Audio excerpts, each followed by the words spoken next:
Hey, welcome back to another Gear Talk. This is Noria Podcast, where we are connecting reliability professionals with reliable information.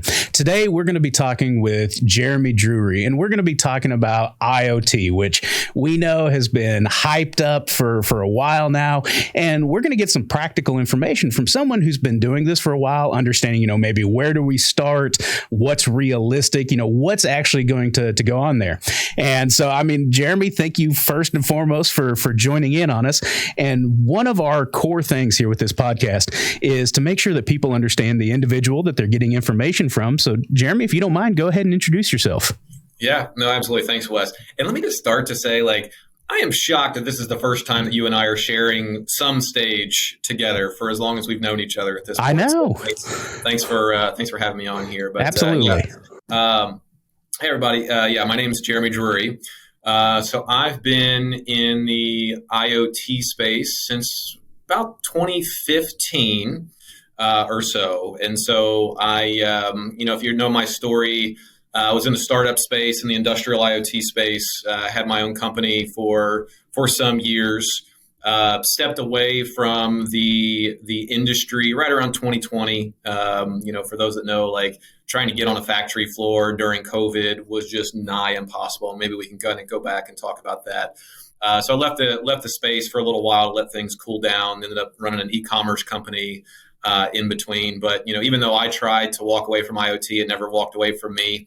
And so usually about once every couple of weeks, someone, from the industry was reaching out and asking for questions and all that stuff. And so now I run my own consulting practice that supports IoT. And so I say, for a lack of a better metaphor, I help shop floors date vendors. Because it's like the sixth grade dance still at this point. Y'all don't know how to talk to each other. There's a lot of issues on trying to get through pilots. All that pilot purgatory stuff is still working. So, by being not affiliated with a specific vendor, it really helps me to kind of put the right pieces together for people and help them overcome, some roadblocks. And trying to get this IoT thing finally up and running at scale. And Industry 4.0, in my personal humble opinion, still out there somewhere. We're still trying to figure out how to get from Industry 3.0 to 4.0. See some bright spots, but there's still a lot of work to be done. Now, I think all of this rolls up into people are excited about what is actually out there, right? People like the idea of the, I've heard it called like the lights out plant, right? Where everything's kind of running in the dark, everything's automated. We're getting alerts on our phone or email or something when something goes bad. And everyone, I think, wants to get there. But like you said, I love the sixth grade dance analogy. Maybe they don't necessarily know how to get there, know where to start. So if you don't mind, kind of in your experience, common pitfalls, what are people, stumbling in, where should they start? I know there's a lot to unpack here, but what are some of your thoughts? Man, and Wes, I know you and I align on this. And so I try, to be fair, I'm a macro guy at heart. I love talking big picture stuff. I get most activated and excited by big picture stuff. So engineers listening, hang tight, we'll get into some detail stuff. But we were at Reliable Plant, Wes. I love that you started talking about socio-cultural impacts in one of your panels. Mm-hmm. I was just like, that's some issues, because let's talk about trusts. Let's actually start with trust, right? So I work in my daytime job. I have some partners that I work with whose sole job is they actually instrument military fighters in active war zones with sensing technology to predict behaviors and manage and measure trust in technology. Because you better believe, if I'm in an active war zone, I need to know my gun's going to fire when I pull the trigger. I need to know the bomb's going to go when I do that. That is foundational in the human to machine teaming is what they call it. There's machine to machine teaming, human to machine teaming, and so on. And their research has shown that, when it comes to human trust, we all break each other's trusts all the time, right? It's just part of the human experience. And we find ways to reconcile most of the time and figure it out. They have proven through their research that once a human breaks trust with technology, it's nigh impossible to regain that trust. And so think about a modern workplace or you go into a building and you can't get on the internet as quickly as you want to and all of that. Patience is just gone. And so I take all of that back and say a lot of the reason that the kind of sixth grade dance is there is because like the whole industry 4.0 movement broke trust out of the gate, because once like venture capitalists and all that private money got wind of this kind of revolutionary, highly disrupting potential technology, called Industry 4.0 and IoT, all this money got thrown into coming up with startups left and right, big ideas. I mean, man, Wes, I know you probably remember this, but like going to trade shows in like 2016, 2017 around IoT, I was just like, oh my gosh, look at everyone saying a bunch of nothing. All the promises. And it's like you go and try to talk to somebody and be like, so wait, what do you do? And they're just like, whatever. We'll do a little bit of whatever you want us to be, we'll be. And like, as well as I do, man, that shop floor has got some of the most necessary, like by necessity, skeptical people in the world, And so you've got all these, goofball kind of non-value add startups going in there, and they really compromised the space at the beginning of Industry 4.0 because all these failed pilots, the technology wasn't up to snuff, nobody really understood the infrastructure to support all the interoperability stuff, was trying to force the old adage was if trying to go to the grocery store to get milk, bread, and beans, having to go to 3 different checkout counters to like check out for each individual item before you go out to your car. Like that's what the beginning early days of Industry 4.0 looked like for a lot of these shop floors. And so the whole possibilities in that space like ground to a halt immediately. Now, fortunately, and I've talked about this a little bit, is that, if there was one good thing that came out of COVID, a lot of the riffraff got kind of pushed out, of the market. And, for a lot of the VC funding and all that, a lot of these firms, they just, they got bored. They got, they didn't want to play the long game. And IoT is very much turned into a long game for a lot of reasons that I'm sure, we'll get into. And so one of the things that we always prided ourselves on, with my IoT company was one, we actually spun out of a hydraulics distributor. So we knew we were wrench turners and all of that before we were technology people. Right. And so, so our desire was to bring actual, helpful technology that gave you contextual information to monitor your equipment. So what I mean by that is, hey, not just a widget on a widget telling you about that widget, but it was like, hey, not only are we going to look at your pump health, but let's also monitor your like overall fluid health and your filtration health. Because even if I tell you that, hey, this pump has an issue, you're still blind to potentially how far upstream or downstream what it could be doing. That issue is, and so, trying to find, again, looking for those back to like when you go to date those vendors, who actually has something that's helping you tell a better story, as far as when it comes to like reliability and machine health, than someone just trying to come in and either sell a dream, or give you something that is incrementally helpful at best. But we know like the cost and the time cost that go into getting these pilots started, it's not worth it for incremental value. We need that exponential value that I think we're still trying to uncover. So do you think, realistically, right, when people start down this pathway and they say, hey, we want to get into IoT, we want to use sensors, that they're using that as just a general term, that they haven't even identified maybe what that story is that they want or what the information is? Is that the problem?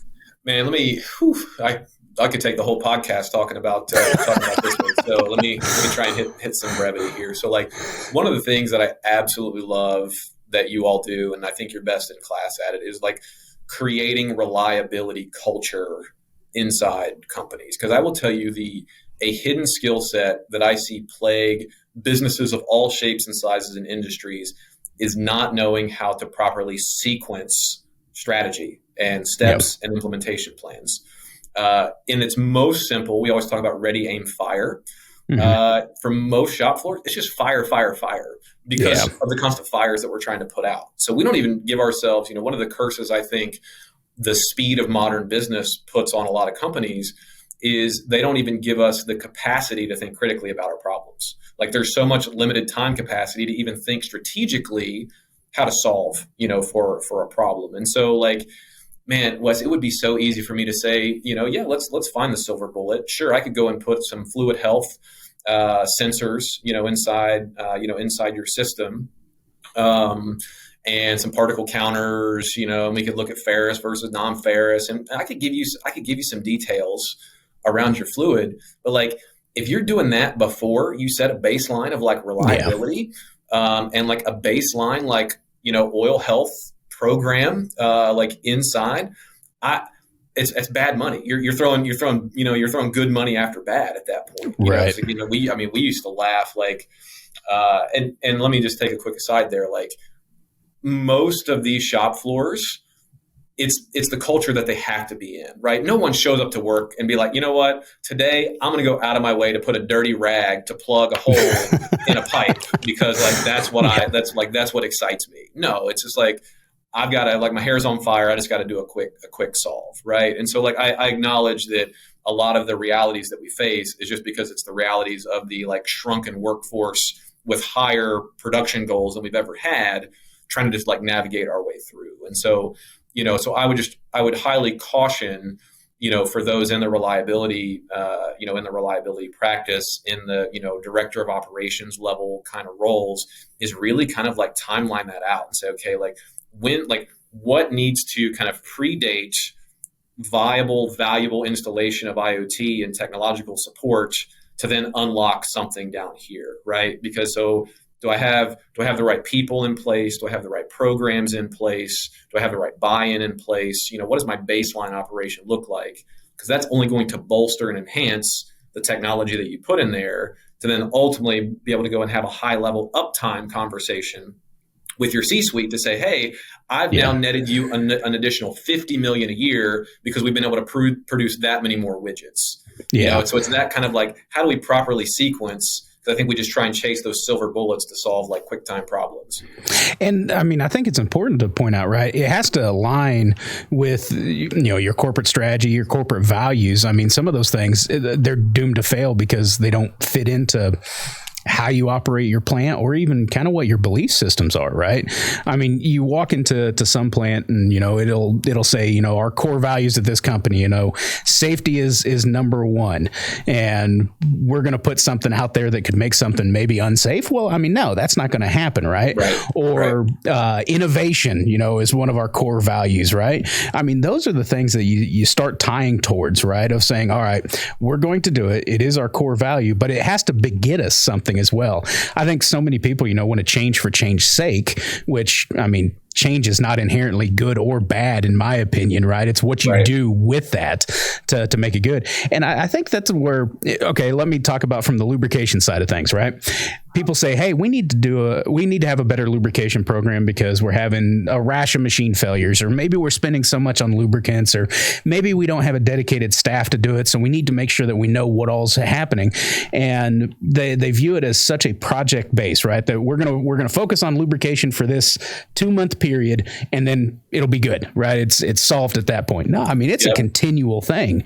And I'd imagine that IoT kind of falls into that too. Hey, we're going to focus on it, really hard for 6 months, and then we'll have it all figured out, and not realizing now there's probably a lot of progression to this. Well, no, I love that, Wes, because I mean, like, 'cause I always used to laugh with people, and it's like, okay, wait, so you want me to come in and help you like predict the life of your filtration, but you don't even do first in, first out when you replace your filters, and so like,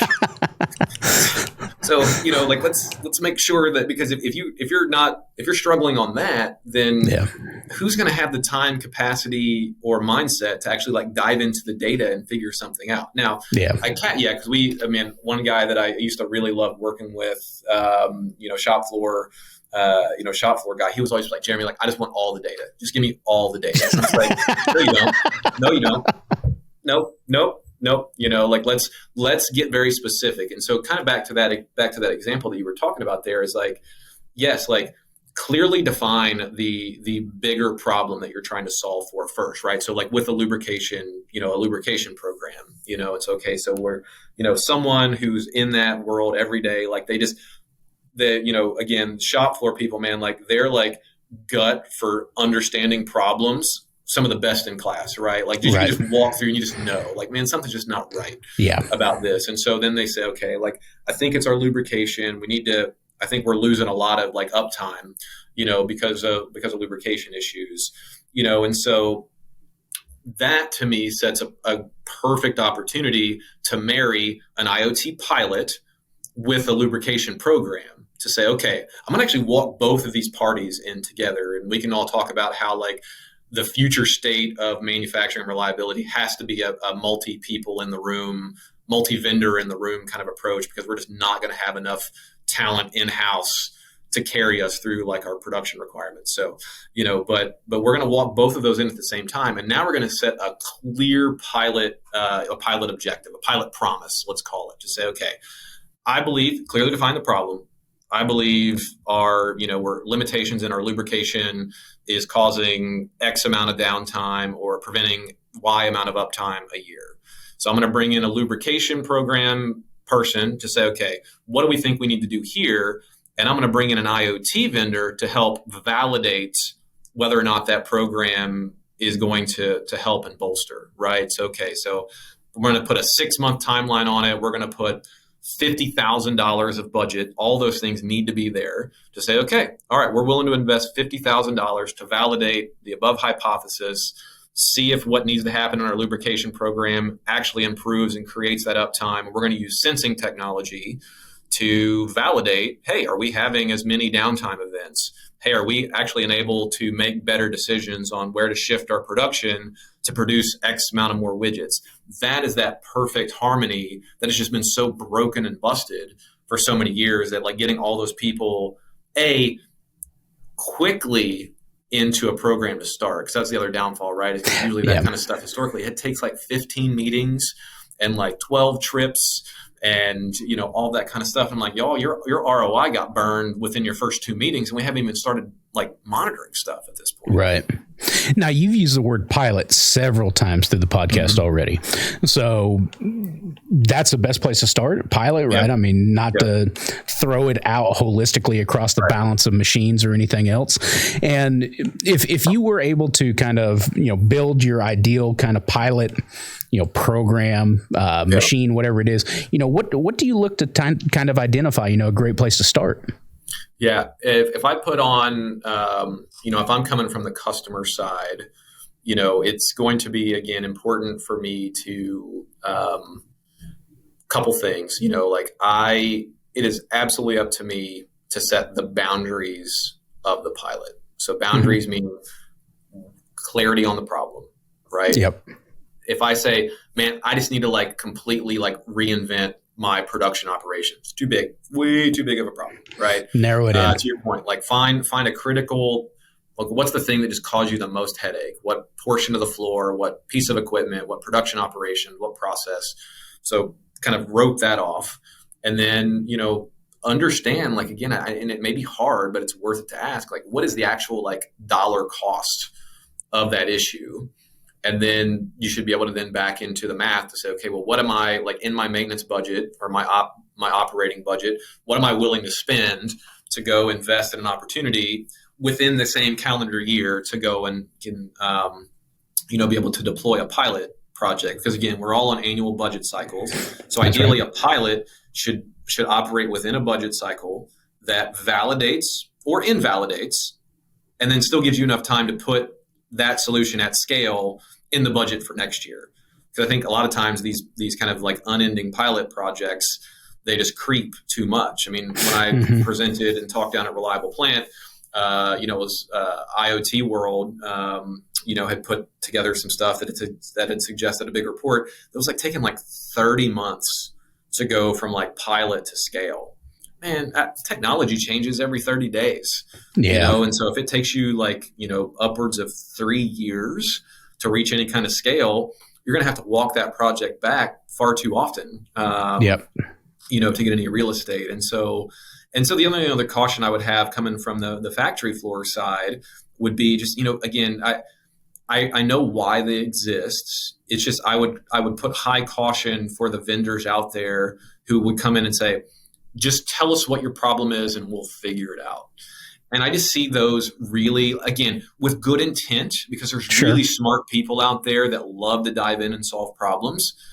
Those have such a hard time finding something to sink into and actually scale.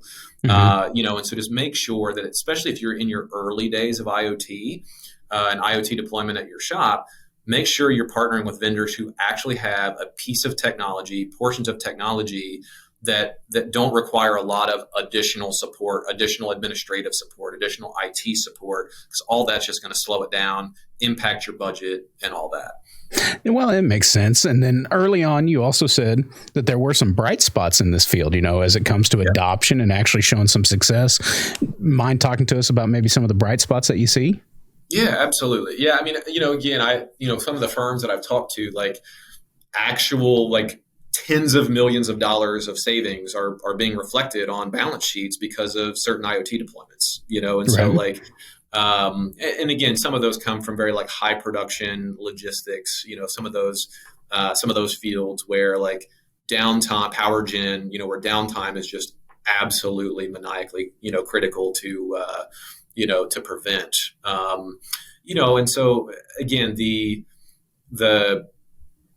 the ability to come in and solve specific problems, right? So this is where like I love, again, I born out of a hydraulics distributor. When we always think about the P to F curve, we always used to laugh because, fluid guys, we're always like, man, fluid lets you know the story's in the oil. The story's in the oil. It's always going to let you know a little bit sooner than vibration.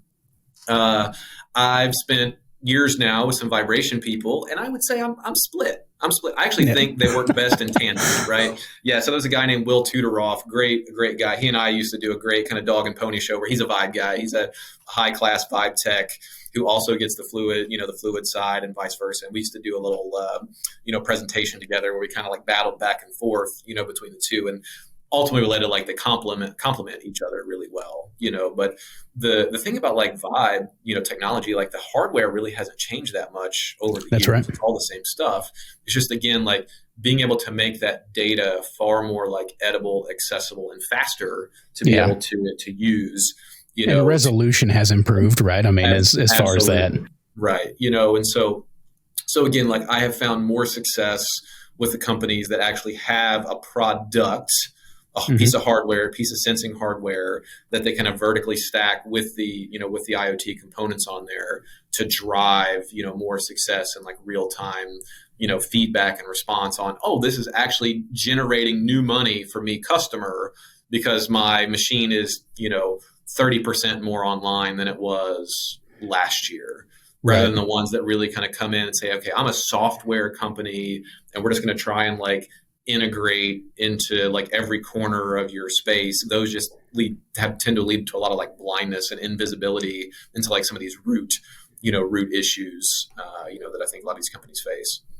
Well, I want to say first and foremost, oil analysis will tell you before vibration. I mean, I wouldn't be doing my job if I don't retort that. But I do think that they are better in tandem. Absolutely. Right. I mean, that's absolutely true. But hey, we're getting a little bit long in the tooth here in terms of time.